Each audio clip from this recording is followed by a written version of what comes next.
Hello everyone, good evening. Today we are going to learn the causative verb make. How to use the causative verb make in a sentence. Causative verb make का प्रयोग sentence में कैसे करते हैं? ऐसे sentence जिसमें subject खुद मौजूद रहकर किसी दूसरे से काम करवाता है तो वैसे सेंटेंसेस में मेक का प्रयोग किया जाता है। आप इनके तीनों टेंसेस में बना सकते हैं, प्रेजेंट, पास्ट, फ्यूचर। आइए समझते हैं। जैसे तुम मुझे रुलाते हो, वह मुझे हंसाती है। काम यहां पर हंसने का वह नहीं कर रहा, यहां पर हंसने का काम कोई और कर रहा है, यानी कि मुझे कर रहा है।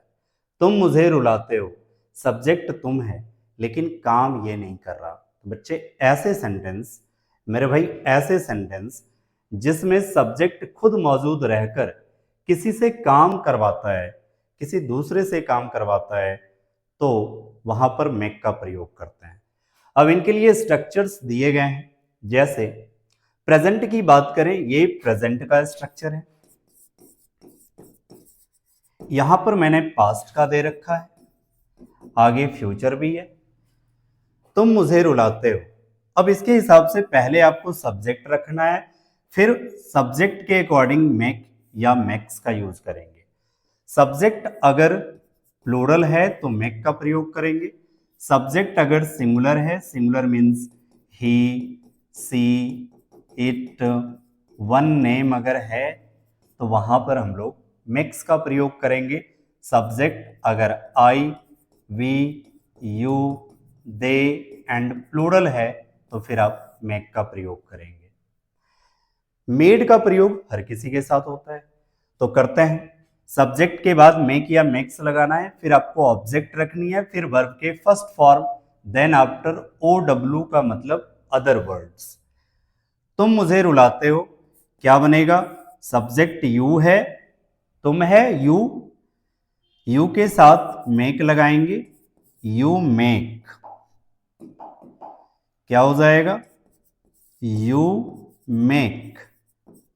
देन आफ्टर आपको ऑब्जेक्ट रखने हैं, मुझे, क्या हो जाएगा? मी। फिर V1 लाफ, सॉरी क्राई। तुम मुझे रुलाते हो, यू मेक मी क्राई। वह मुझे हंसाती है, सी मेक्स, वह के लिए सी के साथ B5 का यूज करेंगे, सिंगुलर के साथ B5 का यूज करेंगे। सी मेक्स मी, मुझे, फिर क्या हो जाएगा? V1 laugh. मैं उसे दोहराता हूं, क्या बनेगा? आई मेक, ऑब्जेक्ट उसे, him, I make him run. वह रानी को नचाता है, ही मेक्स, ऑब्जेक्ट कौन है?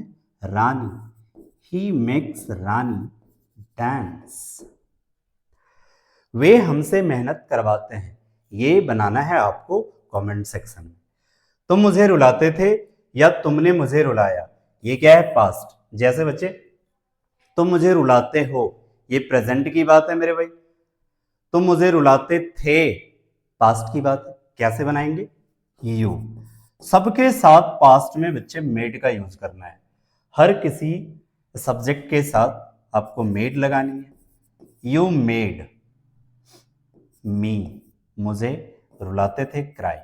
अब इसको दोनों तरीके से बोल सकते हैं, तुम मुझे रुलाते थे या तुमने मुझे रुलाया, ठीक है।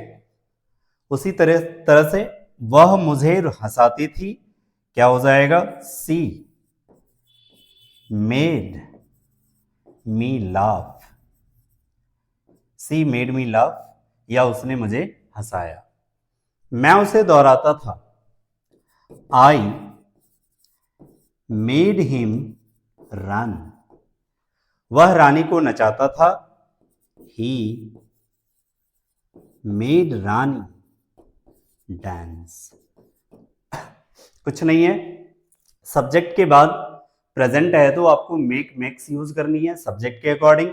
आफ्टर दैट ऑब्जेक्ट, फिर वर्ब के फर्स्ट फॉर्म। देन आफ्टर अगर अदर वर्ड्स हैं तो अदर वर्ड्स आप यूज करेंगे। जैसे तुम मुझे वहां रुलाते हो, तुम मुझे वहां रुलाते हो, तो वहां अदर वर्ड्स में आएंगे, देयर हम लिख देंगे। अब आते हैं फ्यूचर पे। एक सेंटेंस आपको करनी है, जैसे तुम मुझे रुलाएगी, तुम मुझे रुलाते हो प्रेजेंट, तुम मुझे रुलाते थे पास्ट, तुम मुझे रुलाएगी फ्यूचर। तो इसमें क्या करेंगे, शैल या विल का यूज करेंगे। वैसे तो आजकल सबके साथ विल का यूज किया जाता है, बट बच्चे हम लोग जानते हैं मेरे भाई कि आई और वी के साथ शैल लगता है सिंपल फ्यूचरिटी बताने के लिए, और विल रेस्ट के साथ यूज करते हैं। ठीक है, तो तुम मुझे रुलाएगी क्या हो जाएगा, यू के साथ विल, फिर आपको क्या यूज करना है, make, you will make me cry, you will make me cry.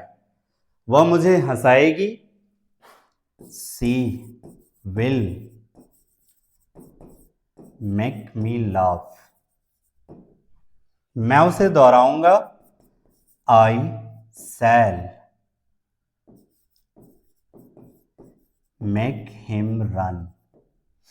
एक आपके लिए आप करेंगे। That's all for today. अगले स्ट्रक्चर में, स्ट्रक्चर नंबर 3 में नेक्स्ट पॉजिटिव वर्ब हम लोग गेट को देखेंगे। अगर आपने चैनल को सब्सक्राइब नहीं किया तो आप सब्सक्राइब कर लें। Thank you, that's all for